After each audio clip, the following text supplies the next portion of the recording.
पकवान खायाला, कारण किती जरी चांगलं खाल्लं आपण तरी ते सकाळी संपून जातं, पण नाथांची केलेली सेवा कधी संपून जात नाही. म्हणून नवनाथ जगामध्ये महान आहेत महाराज. महान घेता नवनाथांचे नाम, घेता नवनाथाचे नाम, होती न होणारे काम, होती न होणारे काम. घेता नवनाथाचे नाम, नवनाथाचे नाम,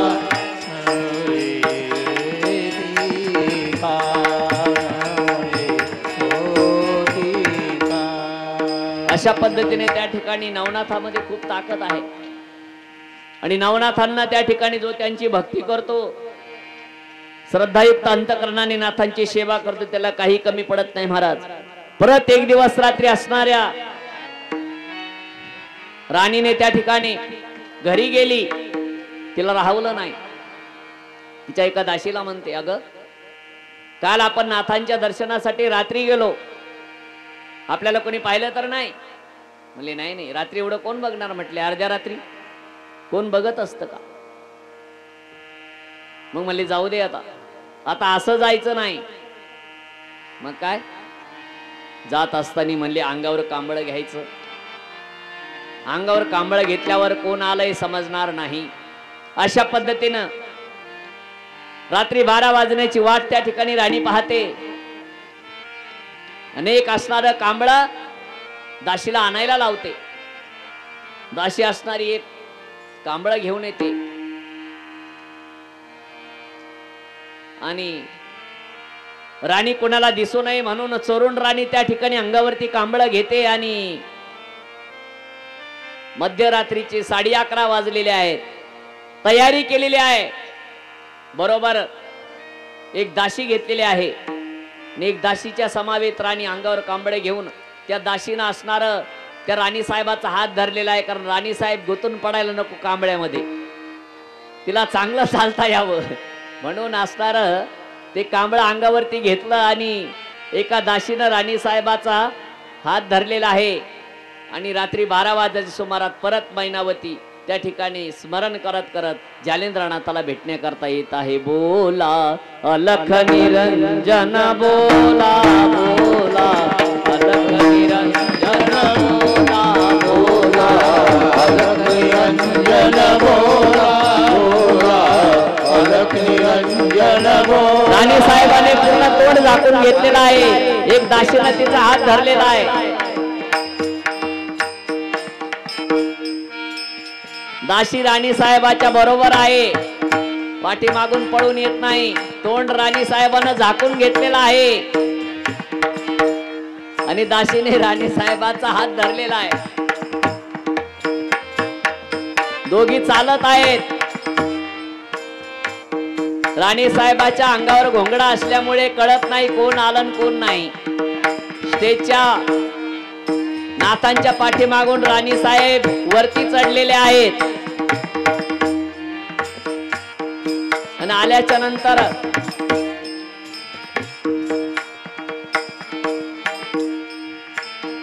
जशात आल्या तशा जालिंद्रनाथाच्या पायावर आपलं मस्तक ठेवलेलं आहे, काळा घोंगड काढून ठेवलेला आहे. नमो नाथ निरंजन स्वामी, घट घट के अंतरयामी. नाथ निरंजन स्वामी, घट घट के अंतरयामी. नमो नाथ निरंजन स्वामी, घट घट के अंतरयामी. नवनाथ निरंजन स्वामी, घट घट के अंतरयामी. अशा पद्धतीने त्या दिवशी विचार केला.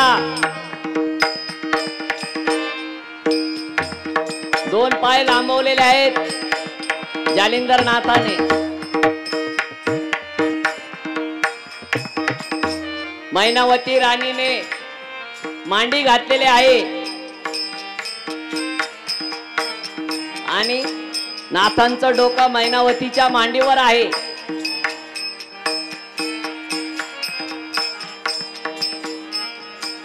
नवनाथ कथेचा एक भाग आपल्याला लाईव्ह बघायला भेटणार आहे आणि जर चुकला तर सगळा महाराष्ट्र हसणार आहे.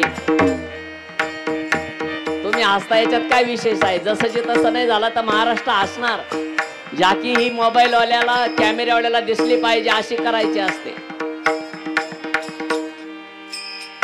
आणि गुरुची सेवा करत आहे, पाय दाबत आहे. नाथाने परीक्षा घ्यायची ठरवली. अजूनही नाथांचं डोकं राणीच्या मांडीवरच आहे. 6 महिने झालेले आहेत. किती महिने? पुढची कथा ऐका. नाथाने काय केलं? परीक्षा घ्यायची ठरवली. मायावी भ्रमण तयार केला. मायावी भ्रमण तयार केला. नाथाने मायावी भ्रमर तयार केलेला आहे. आणि बघा राणी रडत आहे. मी भाग्यवान आहे, आज मला नाथांसारखे गुरु प्राप्त झाले. कारण पुरुष हा अनेक दृष्टीने बघितला जातो. तो पिता असतो, पुत्र असतो, भाव असतो, वडील असतो, सासरा असतो, तो गुरु पण असतो. नेहमी त्याच्याकडे त्याच अँगलने बघू नका. नवनाथाची कथा सांगते. जीवनामध्ये गुरु चांगला करावा महाराज. मैनावती राणीनं सुंदर गुरु शोधला होता. वैराग्य संपन्न होता. स्वतः ते पाय दाबत आहे. 6 महिने मैनावती राणीच्या मांडीवरती गोरक्षनाथाचं डोकं आहे, जालिंदरनाथाचं डोकं आहे. आणि मायावी भ्रमर निर्माण केला. आणि राणीच्या मांडीमध्ये तो भ्रमर त्या ठिकाणी मांडीच्या जवळ सोडलेला आहे. भ्रमर फिरत फिरत त्याने त्या ठिकाणी काय केलं महाराज? त्या मायावी भ्रमराने राणीच्या मांडीमध्ये प्रवेश केला. आपल्याला जर मंदिरात जाताना दरवाज्यातली घंटा लागली तर आपण देवाचं तोंड पाहत नाही. म्हणून तर आपण कथेला उशिरा येतो आणि सांगतो बाबा आता लवकर आवरून घ्या. त्याच्यापेक्षा करताच कशाला? खाण्यासाठी जगता की जगण्यासाठी खाता ओळखा आधी भाऊ. ही कथा तुम्हाला परत पुढच्या वर्षी बघायला भेटणार नाही. आज 5 कथेचं नियोजन चालू आहे महाराज सकाळपासून. योगायोग चांगला आहे म्हणून तुम्हाला या ठिकाणी ही कथा सहज प्राप्त झाली. कानिपनाथाची इच्छा आहे म्हणून प्राप्त झाली. आलेला योग दौडू नका आणि रोजची कथा कोणी सोडू नका. आज देशभर ही कथा लाईव्हच्या माध्यमातून जाणार आहे. भाग्यवान बना महिलांनो. मैनावती राणी सारखा जीवन जगा. याच्या त्याच्या नादी लागून आपला प्रपंचाचा सत्यानाश करून घेऊ नका. कारण या जगामध्ये वाईट कर्म करणारे खूप थोडे झाले, ढोंग करणारे जास्त झाले. म्हणून मी तर असं म्हणेल, देशाच्या स्त्रीला कोणी सुरक्षित करू शकत नाही. तिनं स्वतःच आबला न होता सबला व्हायचं. एक स्त्री अहिल्या होळकर, एक स्त्री झाशीची राणी, एक स्त्री महाकाली, एक स्त्री जिजाऊ. स्त्रीत काय ताकद नाही. पतिनिवर्तला होता पण मैनावतीची श्रद्धा होती. आपल्या पुत्र कल्याण होण्यासाठी तिने हे केलं होतं. खूप मोठी जालिंद्रनाथाची कथा युट्यूबच्या माध्यमातून मागचे 2 भाग 3 भाग मी दाखवले. आणि आज त्या भागाची लिंक लागावी.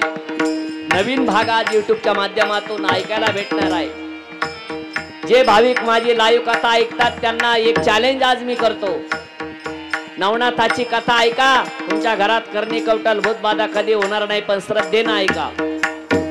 जे लोक घरी रोज सकाळी युट्यूबच्या माध्यमातून ही नवनाथ कथा ऐकतात, रेकॉर्डवर लावतात, त्यांना माझं एक सांगणं आहे, तुमच्या घरात दुःख दरिद्री काही राहणार नाही.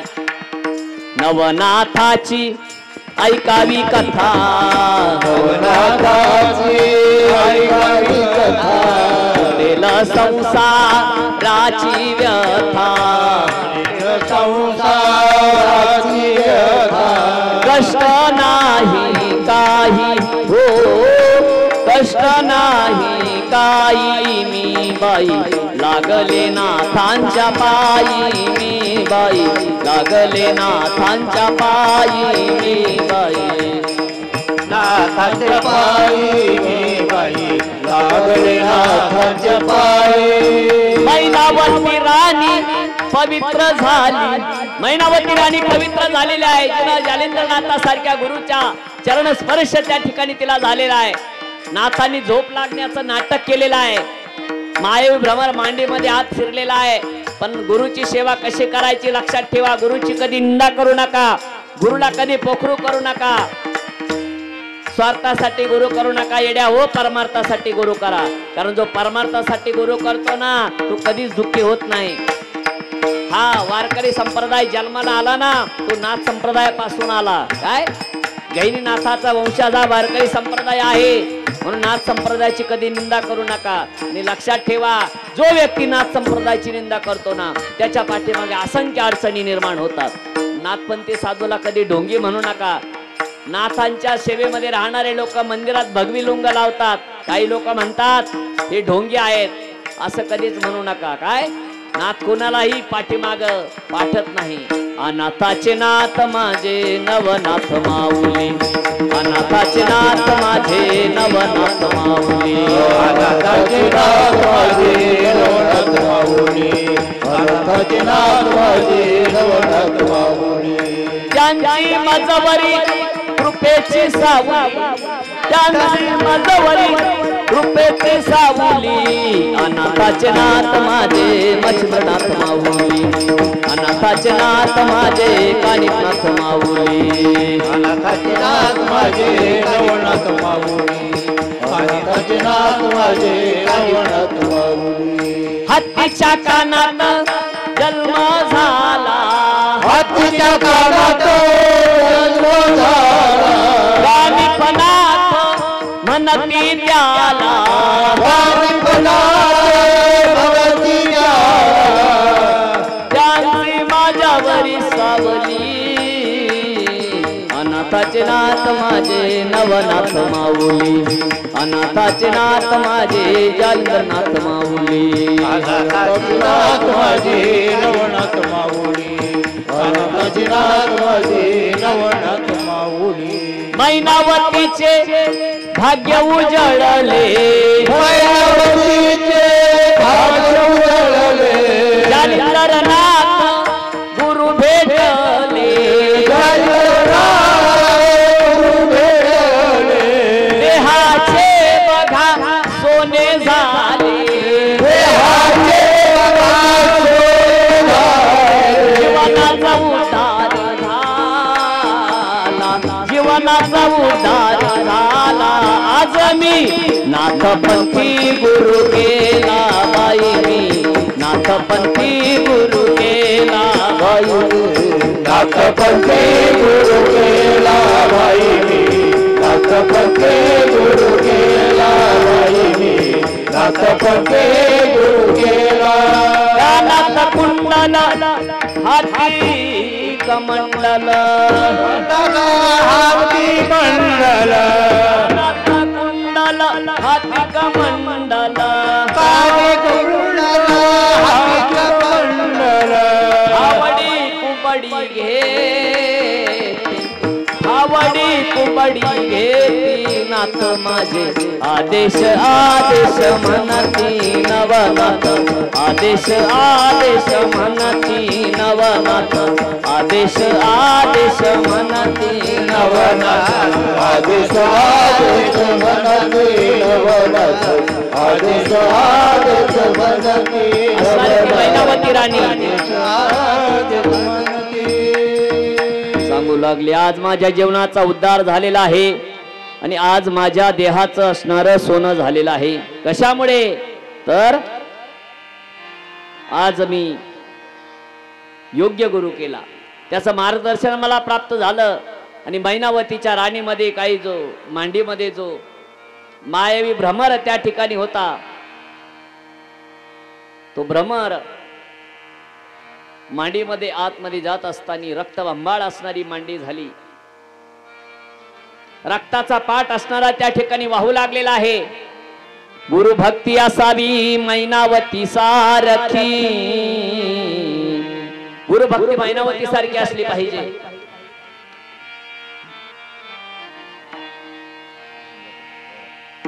आणि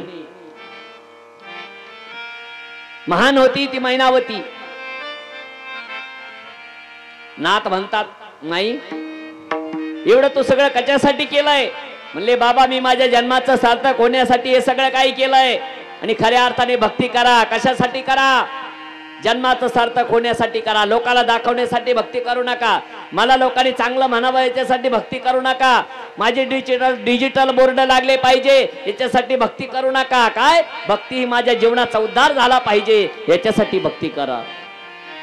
भक्ती विन उद्धार नाही कुणाचा, भक्ती विन उद्धार नाही कुणाचा, भक्ती विन उद्धार नाही कुणाचा, भक्ती विन उद्धार नाही कुणाचा. भक्तीसाठी निराधार पाहिजे मना, निराधार पाहिजे. भक्ती विन उद्धार नाही उद्धार नाही कुणाचा, भक्ती विन उद्धार नाही म्हणा, भक्ती विन निराधार नाही म्हणा. तुम्ही एकच जण मला त्रास देऊ नका. महाराज म्हणतात अशी असल्याने भक्ती करत असताना गुरुकृपा महत्वाची आहे. ज्याच्या जीवनामध्ये गुरुची कृपा झाली ना तो त्या ठिकाणी भक्ती करू शकतोय. ते माये भ्रमर मांडी फिरलेला आहे. ज्ञानेंद्रनाथाने मैनावती राणीच्या मांडीवरचं डोकं बाजूला केलेलं आहे. भाग्यवान आहात, आज तुमच्या मुलांना नाथाची कला स्वतः अनुभवायला भेटली. मनामध्ये पाप ठेवून कथा ऐकू नका. मनातला ताप दूर होण्यासाठी कथा ऐका. आज तुमचे हे जे मुलं नवनाथांचं या ठिकाणी जे काही स्वरूप धारण करतात तुम्हाला मरेपर्यंत ही कथा चॅनलला ऐकायला भेटेल. ज्यांचे हे मुलं असतील त्यांच्यासाठी टाळ्या वाजवा. आम्ही काही गावात कथा करायला जातो. आम्हाला नवनाथ बांधायला जर पोरं पाहिजे असतील तर लोक म्हणतात अरे आम्ही काय गोसावी आहे का? काय आम्ही करोडपती माणसं, आमचे पोरं कुठं नवनाथ होत असतात का? अरे येड्या हो, उभ्यानी लघवी केली तर अख्खा डोंगर सोन्याचा केला. नाथाला कमी तुम्ही समजू नका रे, नाथाला तुम्ही समजू नका रे, नाथाला कमी तुम्ही समजू नका रे, नाथाला कमी तुम्ही समजू नका, नाथाच्या वाटेला जाऊ नका रे, नाथाच्या वाटेला जाऊ नका रे. करून टाकतील खात, करून टाकतील खात नाथांचा तिन्ही लोकाला धाक, नाथाचा तिन्ही लोकाला धाक, नाथाचा तिन्ही लोकाला धाक, नाथाचा तिन्ही लोकाला धाक. भूत पिशाचाला पळून लावण्याची ताकद नाथामध्ये आहे. देवीला हरवण्याची ताकद नाथात आहे. भगवान शंकराला सुद्धा बेशुद्ध पाडण्याची ताकद नाथात आहे. मेलेले माणसं जिवंत करण्याची ताकद नाथात आहे. चिखलीच्या पुतळ्यापासून मुलगा जन्म करण्याची ताकद नाथात आहे. आणि यज्ञकुंडातून मुलगा जन्माला घालण्याची ताकद नाथात आहे. म्हणून मैनावती राणीवरती त्या ठिकाणी साक्षात्कार झालेला आहे. आणि ब्रह्मपरायण असणारी मैनावती राणी झालेली आहे. तिनं परत एकदा नाथांचं दर्शन घेतलेलं आहे. डोकं ठेवून दर्शन घेतलेलं आहे. नाथांनी मैनावतीच्या डोक्यावरती हात ठेवलेला आहे. झोळीत असणाऱ्या भस्म तिच्या कपाळाला लावलेला आहे. हातातला चिमटा तिच्या डोक्यावरती ठेवलेला आहे. कानामध्ये तिला साबरी मंत्र दिलेला आहे. आपण नवनाथ जेव घालतो की नाही? ऐकून ठेवा नवनाथ कथा कशी आहे. नवनाथाच्या शेवटच्या अध्यायात सांगितलं जेव्हा स्वर्ग लोकांमध्ये विशाल भांडारा झाला, हे नवनाथ भक्तिसार ज्याने वाचला ना त्यालाच कळेल. म्हणून नवनाथ जेव घालत असताना नुसते नवनाथ जेव घालू नका, त्याच्याबरोबर एक योग माया पण जेव घाला. म्हणून आम्ही आमच्या मठात दरवर्षी कथेच्या आधी याचं चिंतन करतो ग्रंथाचं. तेव्हा आम्ही गावात नवनाथ आणि 10वी मुलगी जेव घालतो. कशासाठी? तर नवनाथ जरी स्वर्गात गेले तरी मैनावती राणीला जेव्हा घेऊन गेले तेव्हा स्वर्गातला यज्ञ पूर्ण झाला. काय भाग्यवान आहे. टाळ्या वाजवा. स्त्री शक्ती जगात कुठेही पाठीमाग नाही. छत्रपती शिवाजी महाराजाला घडवणारी जिजाबाई साहेब आहे. लाखो मंदिराचा उद्धार करणारी अहिल्याबाई होळकर आहे. आज सुद्धा द्रौपदी मुर्मू इतकी मोठी आहे, एक स्त्रीच आहे ना, पण देशाचा कारभार पाहते की नाही? स्त्री पुढे पाठीमाग आहे का? म्हणून स्त्रीची निंदा कधी करू नका, तिला पोखरू नका, वाईट बोलू नका, तिचा छळ कधी करू नका. मैनावती राणीने जीवनाचा उद्धार केला, गुरुच्या चरणी नतमस्तक ठेवलं आणि आपल्या राज्यात मैनावती राणी परत निघून गेलेली आहे. राजाच्या पाठीमागे जाऊन उभा राहिलेली आहे. राजा राणीनं त्या ठिकाणी दुसऱ्या दिवशी सकाळचा प्रसंग आहे. सर्व राजस्त्रिया गुलोगुलो गप्पा मारत असताना सर्व राज्यातल्या स्त्रियांनी सांगितलंय, कुणाला? लुम्मावती राणीला. म्हटले, अहो तुम्हाला माहितीये का? म्हणले काय झालं? म्हटले, राजे साहेब,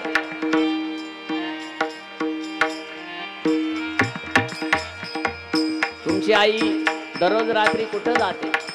मनात संशय निर्माण झाला. संशय खूप वाईट असतो बर का. संशयाने चांगले चांगले प्रपंच उद्ध्वस्त झाले बर का. पोरांना सांगतो, तुम्ही जर संशय घेतला ना भाऊ, तुम्हाला ना भाकरी येतात, ना चपाती येतात, ना शेंगदाण्याचं पिठलं येतं, ना भगर करता येते. एक नवऱ्याची बायको मेली मरू नये, तिकडली आमच्या तिकडली, आणि बायकोला जाळून आलं महाराज. ते रात्री त्याला मरणाची भूक लागली, कुणीच आहे ना त्याला पाहायला. ज्याची बायको मेली त्याला इशारा कसे दिवस चालले ते टोपल्यानं सांगतो. लय व्याकार काळी बेंद्री का असा ना भाऊ, पण तिला त्रास देऊ नका. सगळीकडे हिंडला. लोक म्हणले, तुझ्या खोडीमुळे तुझी बायको मेली, आमचे जर तू भाकर खाल्ली तर आमची मरण. सगळ्या गावात फिरला भाऊ, कोणीच अन्न नाही दिलं. मग माझ्यासारखे एका बाबाला भेटला. म्हणले, बाबा, म्हणले लयच वाईट दिवस मला घेता का? म्हणलं का जीव देतो का तुझ्या पुढे? तू तर अजिबात येऊ नको. म्हणलं असे तर लय येते ना आमच्या संघ. कुंभमेळ्यात लय मारते अशा लोकांना. योगायोग ह्या वर्षी प्रयागराजचा कुंभमेळा चालू आहे. मी जाणार आहे फेब्रुवारीमध्ये कुंभमेळ्यामध्ये. शाही स्नान खूप मोठं असतं. टाळ्या वाजवायचं आहे या सरकारसाठी, ज्यांनी कुंभमेळ्यासाठी कोटी रुपये खर्च करून सुंदर प्रयागराज बनवलं. जीवनात येऊन एकदा कुंभमेळा पहा. मोबाईलला सर्च करा, म्हाताऱ्या माणसाला दाखवा. ज्यांना चालणं होईल त्यांनी डायरेक्ट जाऊन बघा. अशा पद्धतीने देहाचं सोनं होतं नाथाच्या कृपेनं. म्हणून महत्वाची आहे स्त्री. मी त्याला म्हणलं, बाबा काय अडचण आहे? तो म्हणला, महाराज, म्हणले मला काहीतरी शिकवा. म्हणलं काय? म्हणले माझ्या पोटाची लय पंचत झाली. म्हणलं तुझ्यासारखीच माझी पंचती. म्हणले तुमची कस काय पंचती? म्हणलं कथा झाल्यावर कोणी म्हणत बी नाही, बाबा तू जेवला का, उलातला का, मेला का, कोणी विचारित नाही. महाराज लय दुनिया मतलब इथले लोक चांगले आहेत तसे. ते म्हणते जेव्हा तुम्ही तुमचं हाताने घ्या ना, हाताने खा. असं नसतं भाऊ.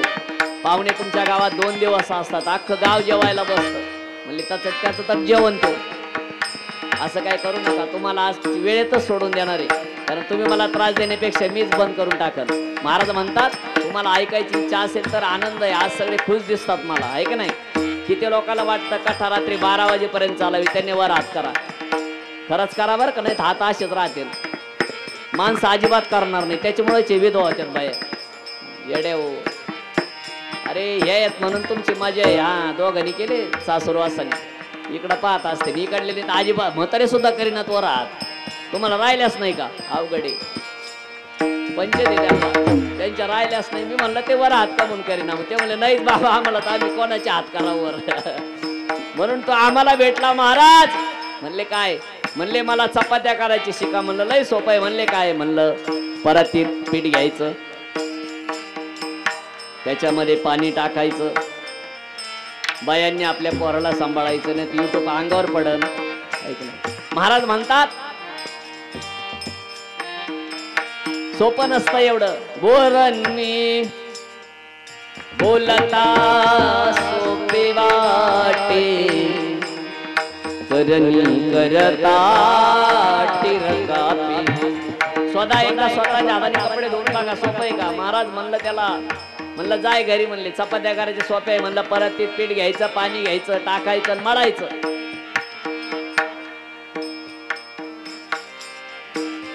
गेला घरी,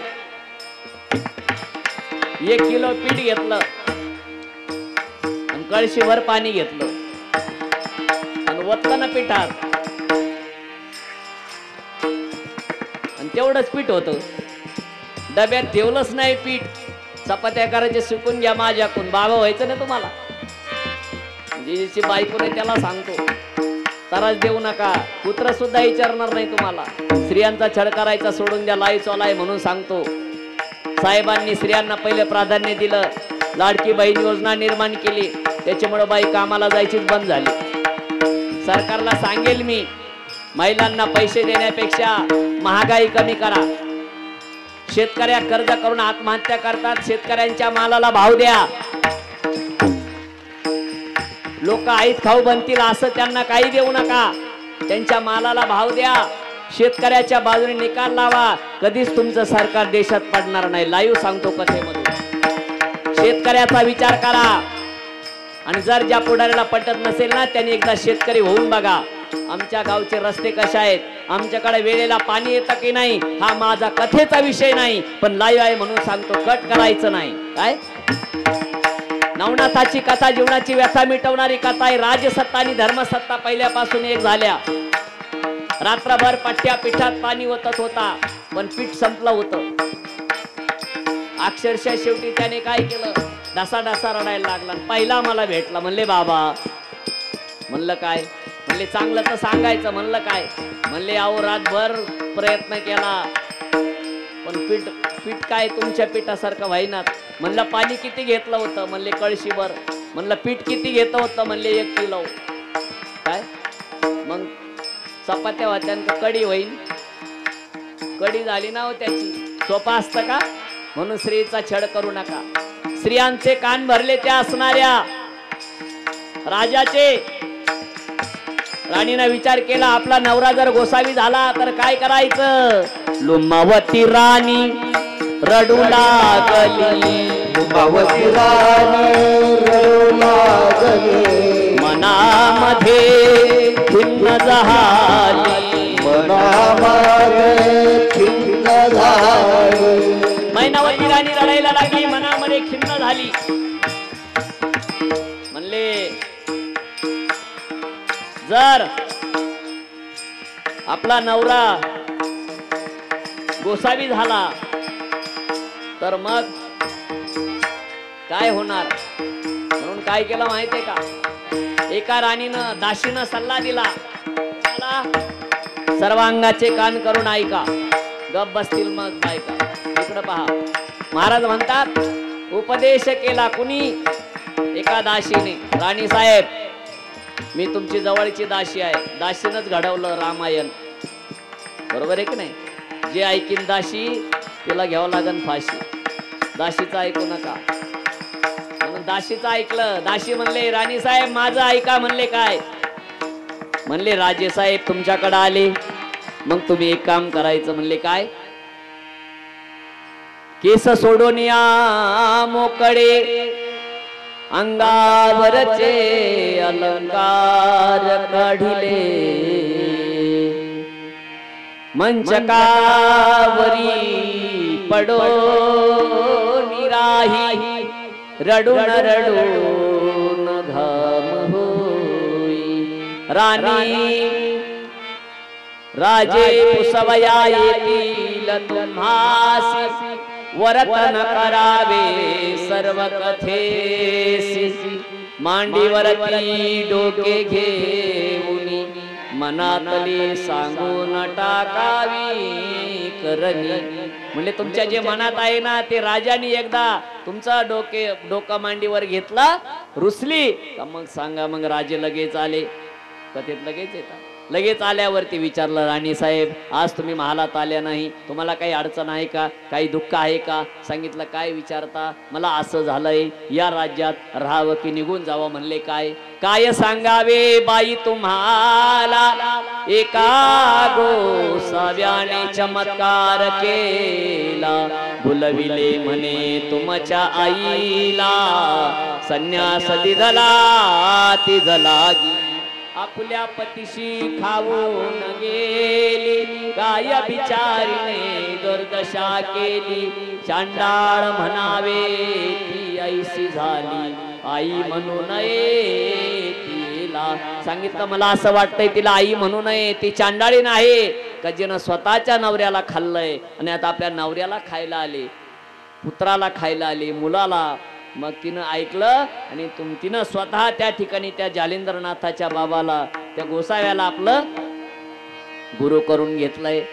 म्हणले मग आता ती त्याच्या गुरुसेवेमध्ये त्या ठिकाणी निश्चिम सेवेत झाली. आम्हाला भीती वाटते का उद्या जर त्या साधूने काही चमत्कार केला आणि जर उद्या तो साधू तुम्हाला घेऊन गेला तर आमचं काय होणार. म्हणले मग राजा तडकला. खरं काय आणि खोटं काय विचार केला नाही. असे बरेच राजे राहतात, मोबाईलात बघून संसार उद्ध्वस्त करतात. येडे होऊ नका भाऊ, या गोष्टीसारखं होईल तुमचं. काय जरा शोध लावा, सत्य काय असत्य काय. अशा पद्धतीने त्या ठिकाणी चमत्कार झाला पहा. आणि राजाचं मन वळलं. राजा रागाने राणीकडे पाहू लागला. आईवरी कोप त्याचा चढला. मग आईचा राग आला त्या राजाला. म्हणले काय करावं. राणी साहेबाला विचारलं. राणी साहेब बोलतात मग त्या साधूला शिक्षा देऊन टाका ना. मग काय केलं महाराज. असणार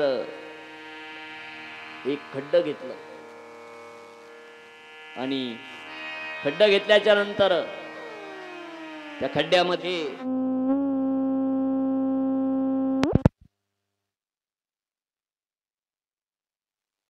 भाग्यवान आहात, आज तुमच्या मुलांना नाथाची कला स्वतः अनुभवायला भेटली. मनामध्ये पाप ठेवून कथा ऐकू नका. मनातला ताप दूर होण्यासाठी कथा ऐका. आज तुमचे हे जे मुलं नवनाथांचं या ठिकाणी जे काही स्वरूप धारण करतात, तुम्हाला मरेपर्यंत ही कथा चॅनलला ऐकायला भेटेल. ज्यांचे हे मुलं असतील त्यांच्यासाठी टाळ्या वाजवा. आम्ही काही गावात कथा करायला जातो. आम्हाला नवनाथ बांधायला जर पोरं पाहिजे असतील तर लोक म्हणतात अरे आम्ही काय गोसावी आहे का. काय आम्ही करोडपती माणसं, आमचे पोरं पुढे नवनाथ होत असतात का. अरे येड्या हो, उभ्यानी लघवी केली तर अख्खा डोंगर सोन्याचा केला. नाथाला कमी तुम्ही समजू नका रे. नाथाला कमी समजू नका रे. नाथाला कमी तुम्ही समजू नका रे. नाथाला कमी तुम्ही समजू नका. नाथाच्या वाटेला जाऊ नका रे. नाथाच्या वाटेला जाऊ नका. करून टाकतील घात, करून टाकतील घात नाथांचा तिन्ही लोकाला धाक. नाथाचा तिन्ही लोकाला धाक. नाथाचा तिन्ही लोकाला धाक. नाथाचा तिन्ही लोकाला धाक. भूत पिशाचाला पडून लावण्याची ताकद नाथामध्ये आहे. देवीला हरवण्याची ताकद नाथात आहे. भगवान शंकराला सुद्धा बेशुद्ध पाडण्याची ताकद नाथात आहे. मेलेले माणसं जिवंत करण्याची ताकद नाथात आहे. चिखलीच्या पुतळ्यापासून मुलगा जन्म करण्याची ताकद नाथात आहे. आणि यज्ञकुंडातून मुलगा जन्माला घालण्याची ताकद नाथात आहे. म्हणून मैनावती राणीवरती त्या ठिकाणी साक्षात्कार झालेला आहे. आणि ब्रह्मपरायण असणारी मैनावती राणी झालेली आहे. तिनं परत एकदा नाथांचं दर्शन घेतलेलं आहे. डोकं ठेवून दर्शन घेतलेलं आहे. नाथांनी मैनावतीच्या डोक्यावरती हात ठेवलेला आहे. झोळीत असणाऱ्या भस्म तिच्या कपाळाला लावलेला आहे. हातातला चिमटा तिच्या डोक्यावरती ठेवलेला आहे. कानामध्ये तिला साबरी मंत्र दिलेला आहे. आपण नवनाथ जेव घालतो की नाही, ऐकून ठेवा नवनाथ कथा कशी आहे. नवनाथाच्या शेवटच्या अध्यायात सांगितलं, जेव्हा स्वर्गलोकामध्ये विशाल भांडारा झाला, हे नवनाथ भक्तिसार ज्याने वाचला ना त्यालाच कळेल. म्हणून नवनाथ जेव घालत असताना नुसते नवनाथ जेव घालू नका, त्याच्याबरोबर एक योगमाया पण जेव घाला. म्हणून आम्ही आमच्या मठात दरवर्षी कथेच्या आधी याचं चिंतन करतो ग्रंथाचं. तेव्हा आम्ही गावात नवनाथ आणि 10वी मुलगी जेव घालतो. कशासाठी तर नवनाथ जरी स्वर्गात गेले तरी मैनावती राणीला जेव्हा घेऊन गेले तेव्हा स्वर्गातला यज्ञ पूर्ण झाला. काय भाग्यवान आहे. टाळ्या वाजवा. स्त्री शक्ती जगात कुठेही पाठीमाग नाही. छत्रपती शिवाजी महाराजाला घडवणारी जिजाबाई साहेब आहे. लाखो मंदिराचा उद्धार करणारी अहिल्याबाई होळकर आहे. आज सुद्धा द्रौपदी मुर्मू इतकी मोठी आहे, एक स्त्रीच आहे ना, पण देशाचा कारभार पाहते की नाही. स्त्री कुठं पाठीमाग आहे का. म्हणून स्त्रीची निंदा कधी करू नका, तिला पोखरू नका, वाईट बोलू नका, तिचा छळ कधी करू नका. मैनावती राणीने जीवनाचा उद्धार केला, गुरुच्या चरणी नतमस्तक ठेवलं आणि आपल्या राज्यात मैनावती राणी परत निघून गेलेली आहे. राजाच्या पाठीमागे जाऊन उभा राहिलेली आहे. राजा राणीनं त्या ठिकाणी दुसऱ्या दिवशी सकाळचा प्रसंग आहे. सर्व राजस्त्रिया गुलोगुलो गप्पा मारत असताना सर्व राज्यातल्या स्त्रियांनी सांगितलंय कुणाला, लुम्मावती राणीला. म्हटले अहो तुम्हाला माहितीये का? म्हणले काय झालं? म्हटले राजे साहेब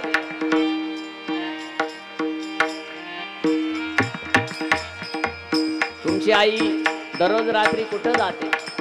मनात संशय निर्माण झाला. संशय खूप वाईट असतो बर का. संशयाने चांगले चांगले प्रपंच उद्ध्वस्त झाले बर का.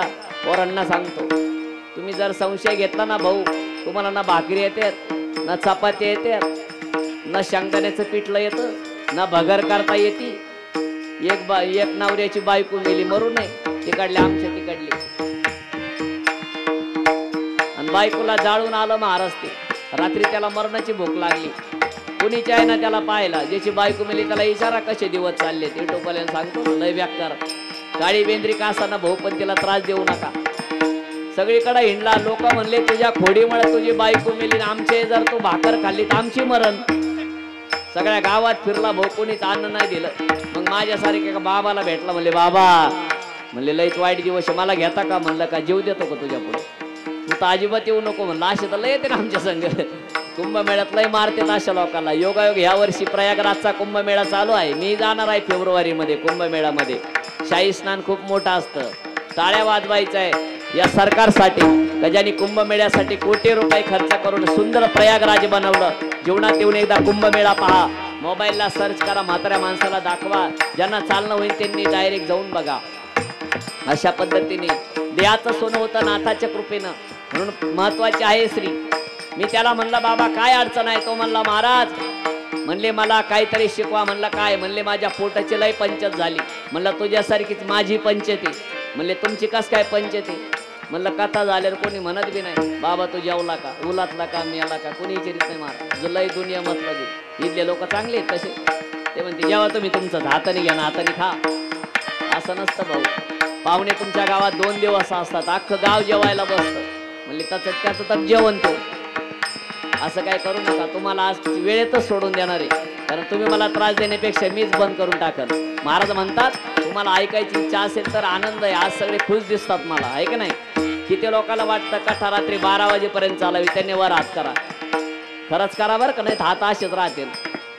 माणसं अजिबात करणार नाही. त्याच्यामुळे विधवा होत्यात बाया. येडे हो.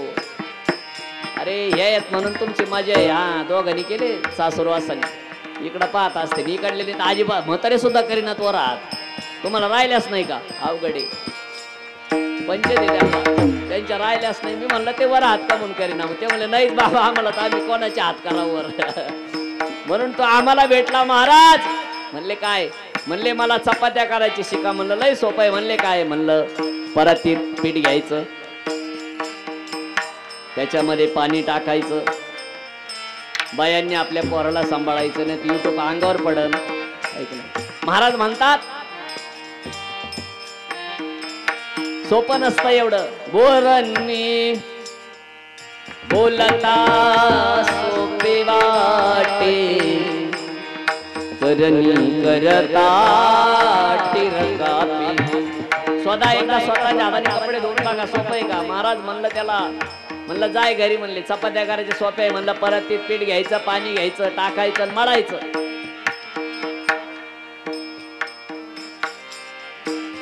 गेला घरी, 1 किलो पीठ घेतलं आणि कळशीभर पाणी घेतलं आणि वतलं ना पिठात. आणि तेवढंच पीठ होतं.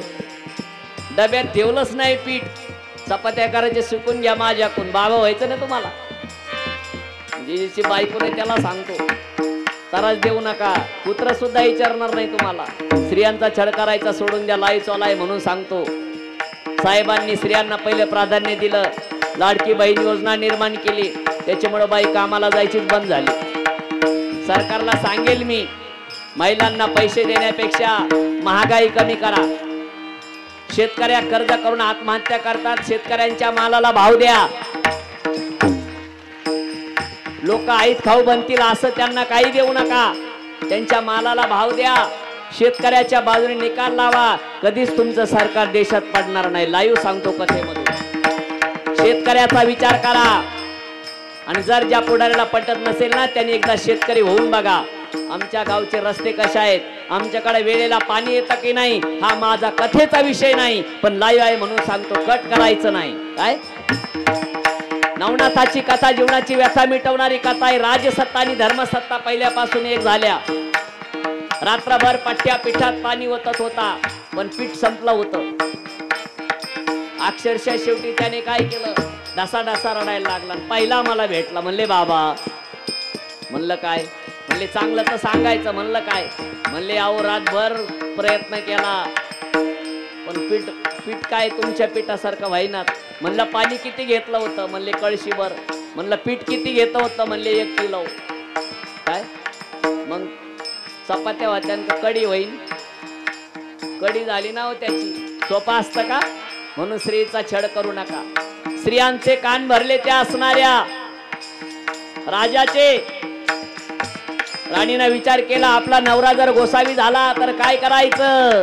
लुमावती राणी रडू लागली. लुमावती राणी रडू लागली. मनामध्ये खिन्न झाली. मनामध्ये खिन्न झाली. मैनावती राणी रडायला लागली. मनामध्ये खिन्न झाली. म्हणले जर आपला नवरा गोसावी झाला तर मग काय होणार? म्हणून काय केलं माहितीये का? एका राणीनं दासीनं सल्ला दिला, सर्वांगाचे कान करून ऐका. गप बसतील मग बायका. इकडं पहा. महाराज म्हणतात, उपदेश केला कुणी? एका दासीने. राणी साहेब, मी तुमची जवळची दासी आहे. दासीनंच घडवलं रामायण. बरोबर आहे की नाही? जे ऐकीन दासी तिला घ्यावं लागन फाशी. दासीचं ऐकू नका.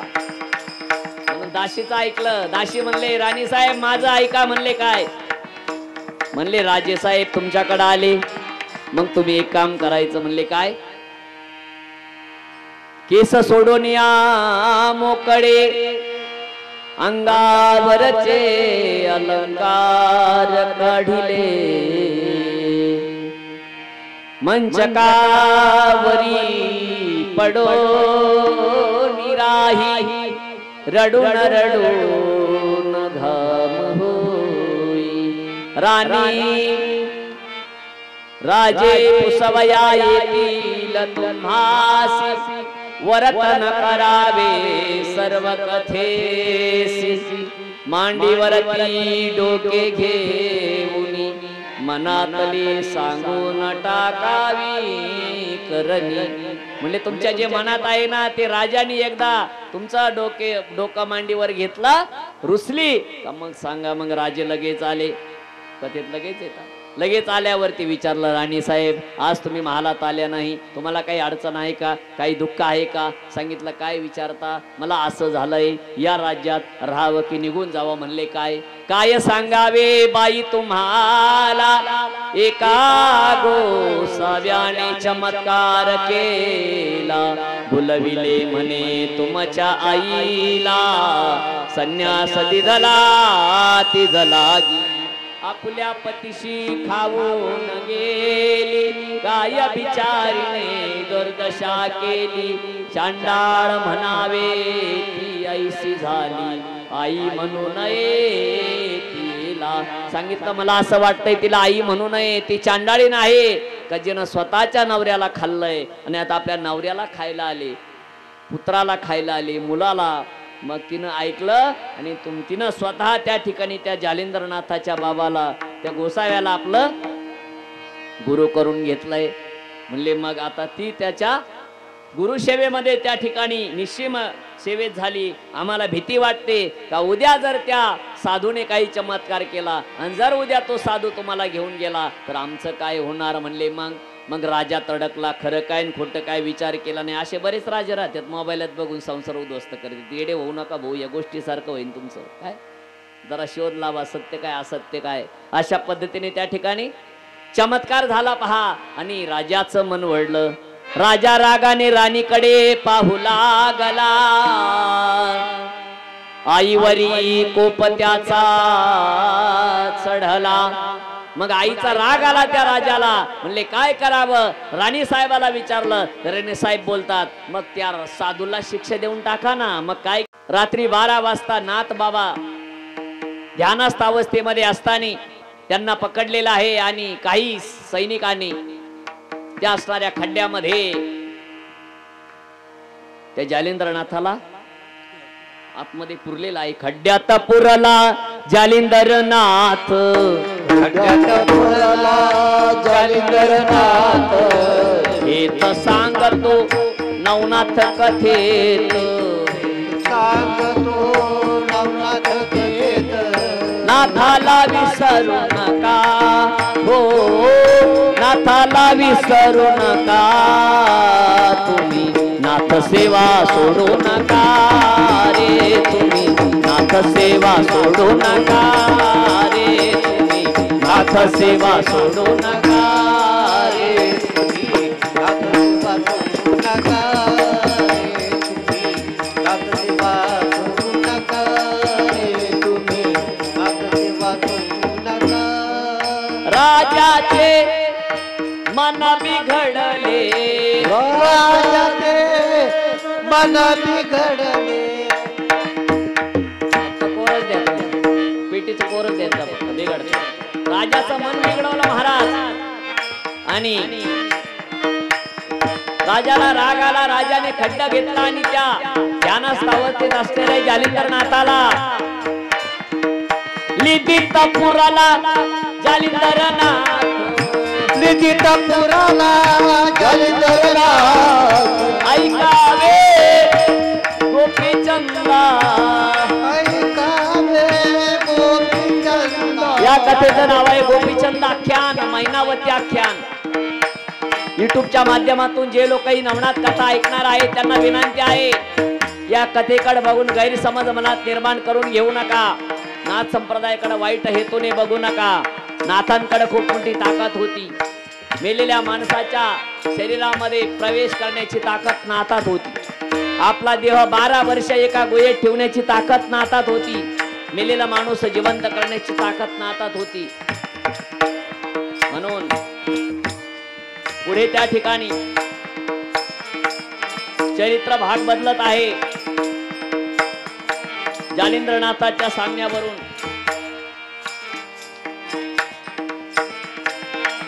पुढे काय घडलंय.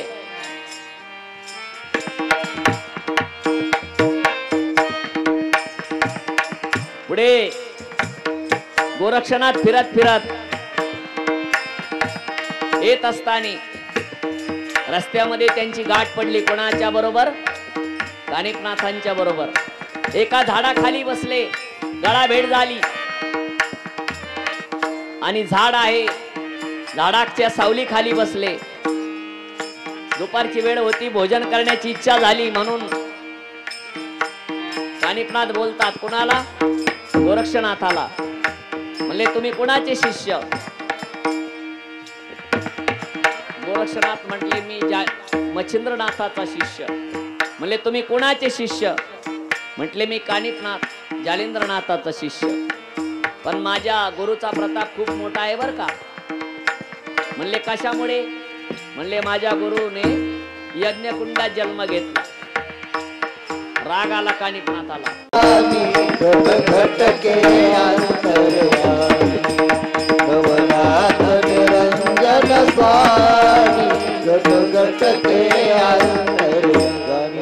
पुढे काय घडलं महाराज. म्हणले काय सांगतो तुझ्या गुरुची कला.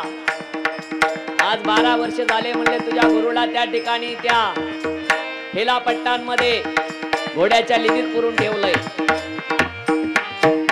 म्हणले मग तुझ्या गुरुचा प्रताप? म्हणले माझ्या गुरुत तर खूप ताकद आहे. का म्हणले तर माझे गुरु हे माशाच्या पोटी जन्माला आले. हिंगळाज देवीला प्रसन्न केलं, महाकालीला प्रसन्न केलं, सप्तशृंगीला प्रसन्न केलं, भैरवनाथाला प्रसन्न केलं, भूतांना प्रसन्न केलं. सगळ्या जगावर त्यांची सत्ता आहे. असे माझे गुरु श्रेष्ठ आहे. म्हणले काय सांगतोय तुझे गुरु श्रेष्ठ आहे? तिकडे जाऊन बघ म्हटले. त्या मैनाकिनीच्या राज्यामध्ये तुझ्या गुरुचा थाट काय राजसुख भोगतायत म्हणले तुझे गुरु. सांगतोय म्हटले. दोघांनी एकमेकाच्या गुरुबद्दल चर्चा केली. म्हणले मग असणारे भूक लागली म्हटले आपल्याला. म्हणले मग आंबे आणायचे.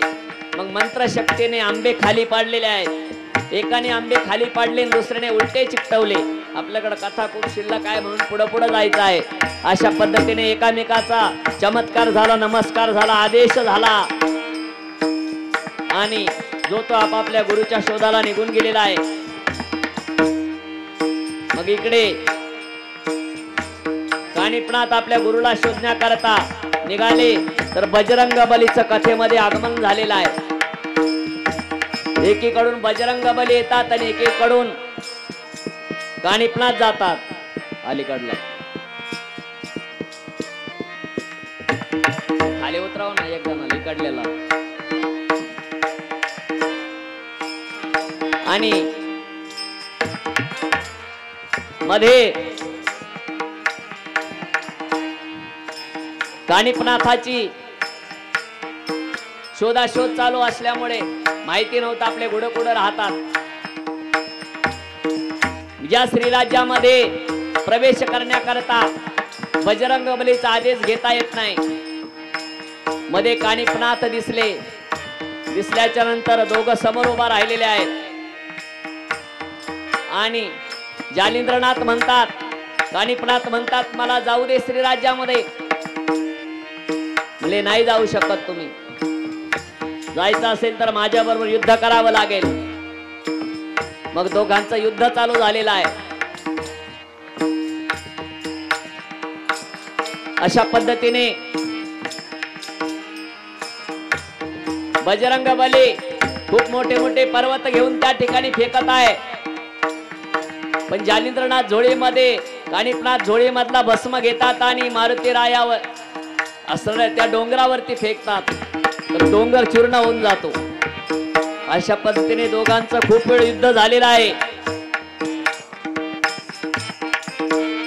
युद्ध झाल्याच्या नंतर हनुमंताची दुर्दशा करतात कानिपनाथ. श्वास बंद करतात. हनुमंत खाली बेशुद्ध पडतात. हनुमंत बेशुद्ध पडल्यानंतर स्मरण करतात. तर प्रभू रामचंद्र धनुष्यबाण घेऊन येतात आणि हनुमंताच्या डोक्यावरती हात ठेवतात. प्रभू रामचंद्राचं स्मरण केलं.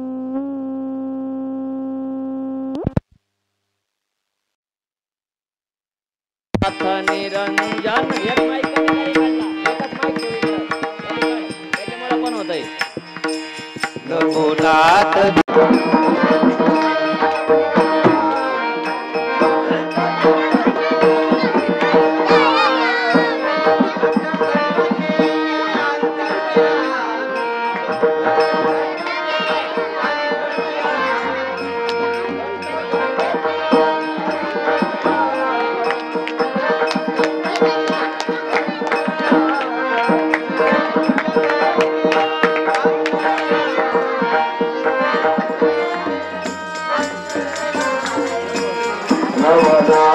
निरंजन स्वामी घट घट नवनाथ निरंजन स्वामी घट घट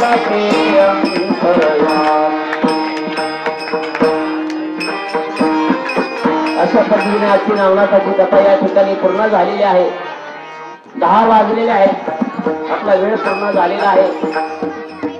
आता नवनाथाच्या आरतीने आपल्या कथेची सांगता होणार आहे.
आपली जागा सोडायची नाही. ओम शांती होईपर्यंत सुंदर कार्यक्रम चालू आहे. व्यवस्थित नियोजन आहे. साऊंड सिस्टीमचा थोडा घोटाळा